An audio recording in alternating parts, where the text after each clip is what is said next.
கர்த்தராகிய இயேசு கிறிஸ்துவின் நாமத்தினாலே உங்களுக்கு கிருபையும் சமாதானமும் உண்டாவதாக. தியான நேரம். லெந்து காலத்தில் நாம் கடைபிடிக்க வேண்டியவைகளையும் லெந்து காலம் என்றால் என்ன என்பதையும் நாம் பார்க்கலாம்.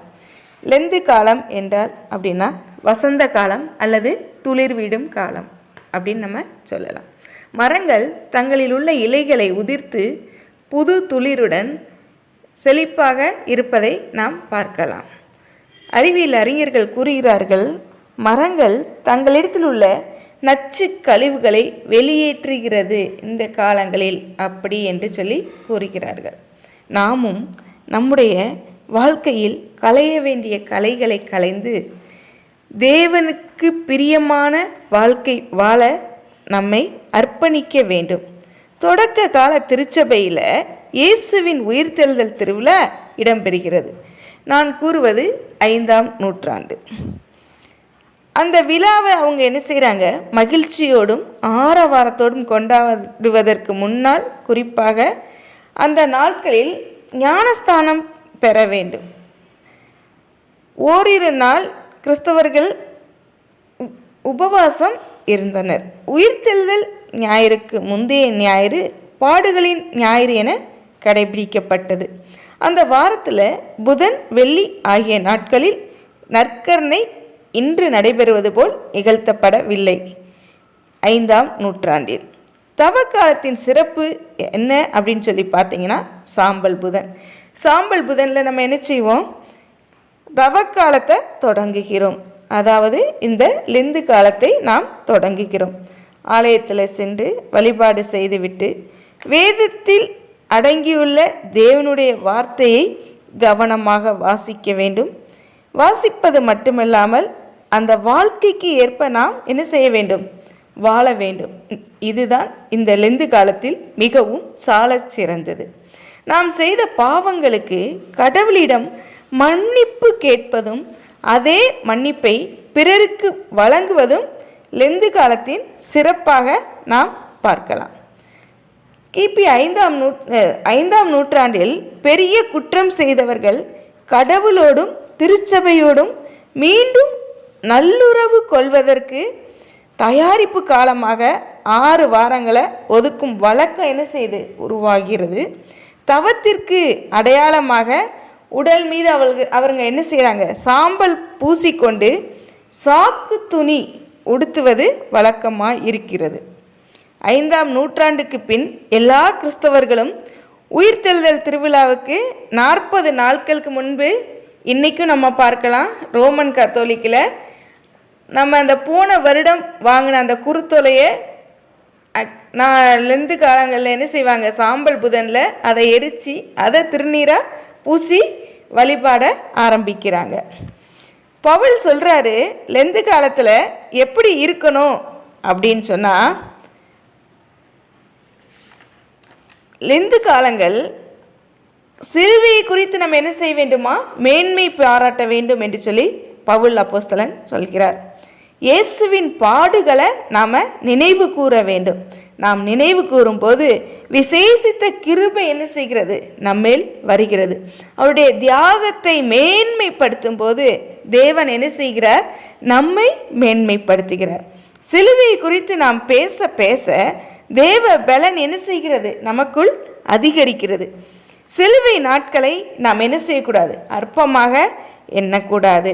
ஆண்டவரின் தியாகத்தை நினைக்கும் போது நானும் அதில் பங்கு எடுக்க வேண்டும் என்று அவர்களுக்கு பிடித்த உணவுகளை நம்ம என்ன செய்கிறோம், அந்த நாட்களில் பிடித்தமான உணவுகள், பிடித்த காரியங்களை தேவனுக்காக பக்தி வைராக்கியமாக ஒதுக்குறோம்.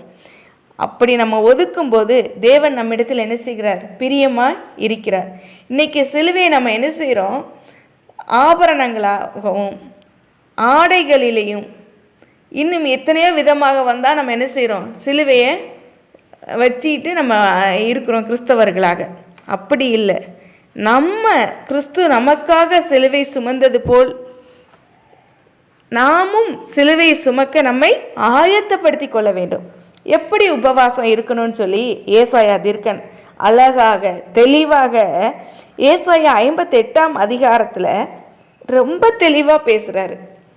மனுஷன் தன் ஆத்துமாவை ஒடுக்குகிறதும் தலை வணங்கி நாணலை போல் ரெட்டிலும் சாம்பலிலும் படுத்து கொள்கிறதும் எனக்கு பிரியமான உபவாச நாளா இருக்குமோ? இதையா உபவாசம் என்றும் கர்த்தருக்கு பிரியமான நாளென்றும் சொல்லுவாய் அப்படின்னு சொல்கிறாங்க. அதாவது நம்மளை ஒடுக்கி நாணல் பார்த்தீங்கன்னா தரை மட்டும் என்ன செய்யும், அது வளைஞ்சு கொடுக்குற தன்மை அதுக்கு உண்டு.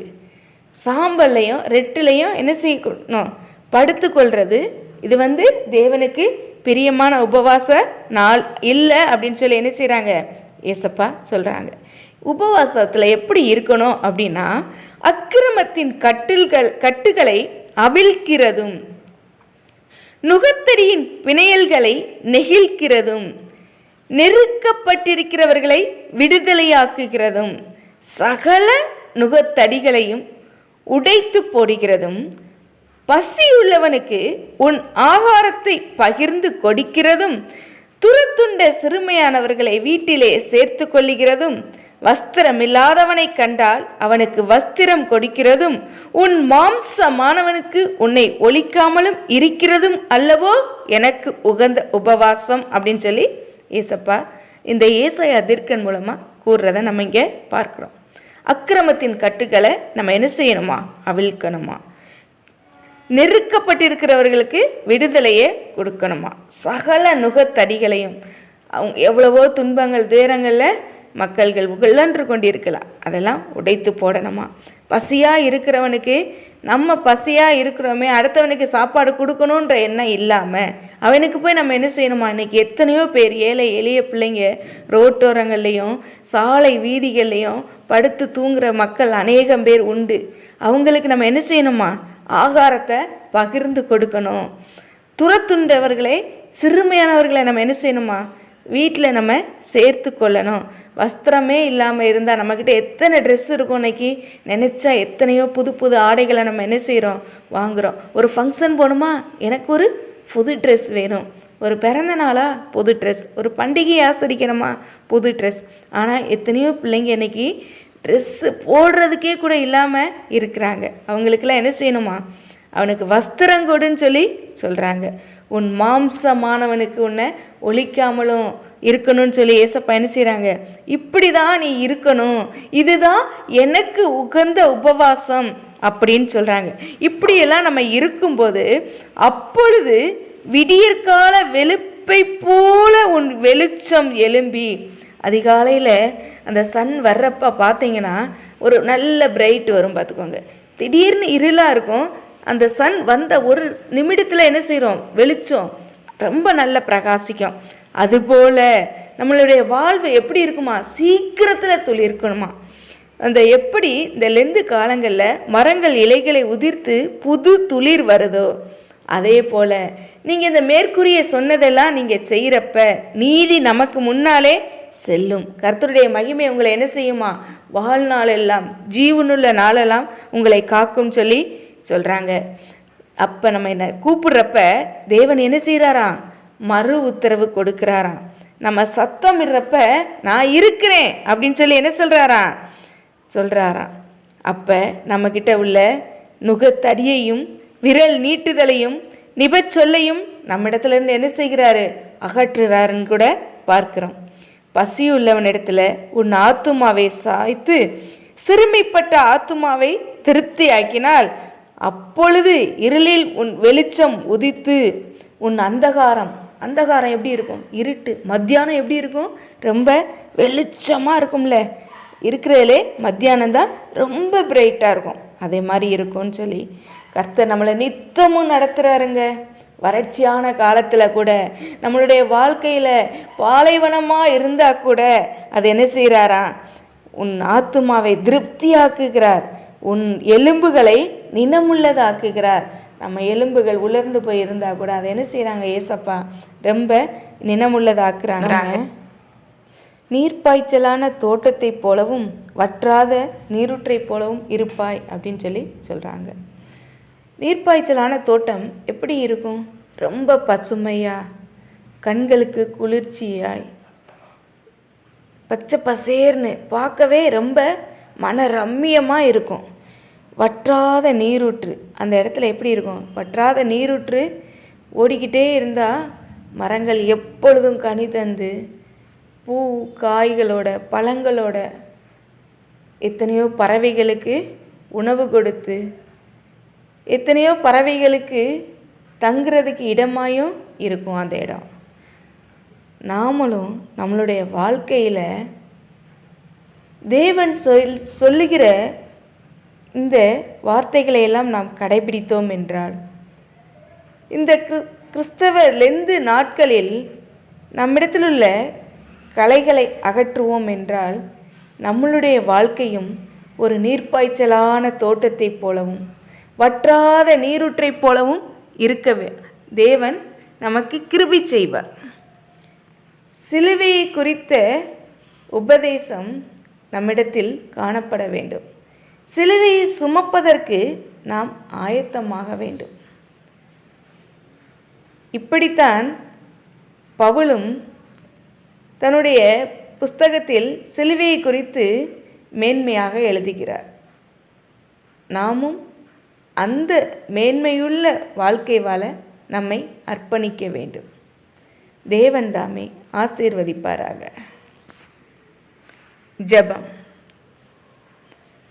எங்களை அதிகமாய் நேசிக்கிற நல்ல தகப்பனே, இந்த லெந்து நாட்களில் நாங்கள் எங்களுடைய தீவினைகளை களைந்து உமக்கு பிரியமாய் வாழ எங்களை அர்ப்பணிக்க நீங்கள் கிருபை செய்யுங்க சுவாமி. எங்கள் சுக வாழ்வு சீக்கிரத்திலே துளிர்க்க, நாங்கள் வற்றாத நீரூற்றைப் போல இருக்க என் தேவன் நீங்கள் கிருபை செய்யுங்க. உம்முடைய வேதத்தை நாங்கள் அனுதினமும் வாசிக்க நேசிக்க எங்களுக்கு கற்றுக் கொடுங்க. எங்களுக்காக பார சிலுவையை சுமந்து பலியானீங்களே, அதை நாங்கள் நினைவு கூற என் தேவன் நீங்கள் கிருபை செய்யுங்க. ஒவ்வொரு நாட்களிலும் நாங்கள் புது பொலிவுடன் உம்முடைய வசனத்தை தியானிக்க நீங்கள் எங்களுக்கு கற்றுக் கொடுங்க.